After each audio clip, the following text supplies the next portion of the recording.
తెలంగాణ రాజకీయాల్లో కూర్చుకున్న తాజా వాదనల్లో వైసీపీ మరియు కూటమి నేతల మధ్య ఉద్రిక్తత కనిపిస్తోంది. టీడీపీ ప్రభుత్వంపై కేసులు వేయాలని వైసీపీ మీడియా ప్యానలిస్ట్ చిట్టా విజయభాస్కర్ రెడ్డి డిమాండ్ చేశారు. అయితే వైసీపీ అధినేత తప్పు చేయలేదని ఉప ముఖ్యమంత్రి పవన్ అసెంబ్లీలో సాక్షిగా ప్రకటిస్తూ గత ప్రభుత్వంపై విమర్శలు చేస్తున్న కూటమి నేతలను కఠినంగా మండిపడ్డారు. కలియుగ దేవుడు శ్రీ వెంకటేశ్వర స్వామి లడ్డూకు సంబంధించిన విషయాలను చర్చించే విషయంలో సీఎం చంద్రబాబు, ఉప ముఖ్యమంత్రి పవన్, మంత్రి లోకేష్ సహా కూటమిలోని పెద్దలు ఎవరూ మాట్లాడకూడదని సుప్రీంకోర్టు ఆదేశాలు ఉన్నప్పటికీ కొంతమంది నేతలు పదే పదే ఈ అంశంపై మాట్లాడుతున్నారు. ఆయన ఈ విధమైన తప్పుడు ప్రచారాన్ని వ్యతిరేకిస్తూ లడ్డూలో కల్తీ జరిగినది కాబట్టి అది గుర్తించుకొని వాస్తవాలను పరిశీలించిన తర్వాత మాత్రమే వ్యాఖ్యలు చేయాలని హితవు పలికారు. ఆ 4 ట్యాంకర్లే మళ్ళా వైష్ణవి డైరీ ద్వారా మళ్ళా 6వ తారీఖున 12వ తారీఖున 7వ నెలలో తిరుమల తిరుపతి దేవస్థానానికి లడ్డూ తయారీకి వాడారు. లడ్డూ తయారీకి వాడే ముందు ఈ ట్యాంకర్లలో ఉన్నటువంటి నెయ్యిని ల్యాబులకు పంపారు. కర్ణాటక సంబంధించిన సంస్థకి, గుజరాత్కి సంబంధించిన సంస్థకి నెయ్యిని పంపారు. ఆ నెయ్యిని పంపిన తర్వాత ఆ ల్యాబుల నుంచి రిపోర్ట్ వచ్చింది.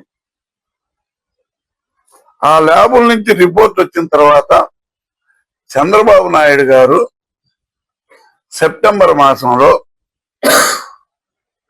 పబ్లిక్ మీటింగ్ లో గత ప్రభుత్వంలో లడ్డూలో కల్తీ జరిగింది, లడ్డూలో జంతువుల కొవ్వు కలిసింది, పంది కొవ్వు కలిసింది, చేప నూనె కలిసింది అని మాట్లాడటం విడ్డూరంగా ఉంది. First point. రెండోది ఏంటంటే ఈ అంశాన్ని పురస్కరించుకొని పవన్ కళ్యాణ్ గారు కూడా నోటికి వచ్చినట్టు మాట్లాడారు.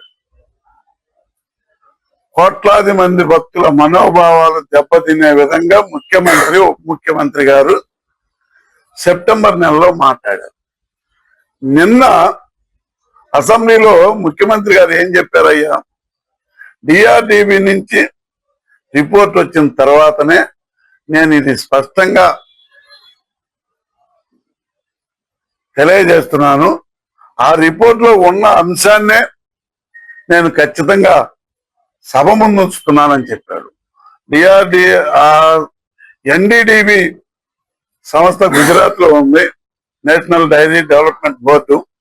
ఆ నేషనల్ డైరీ డెవలప్మెంట్ బోర్డులో ఉన్న అంశం ఏందయ్యా అనేది ఒక్కసారి మనం పరిశీలించాల్సినటువంటి అవసరం ఉంది. నేషనల్ డైరీ డెవలప్మెంట్ బోర్డులో ఉన్నటువంటి అంశం, ఇందులో జంతువుల కొవ్వు కలవలేదు, కాకపోతే కల్తీ జరిగిన మాట వాస్తవం.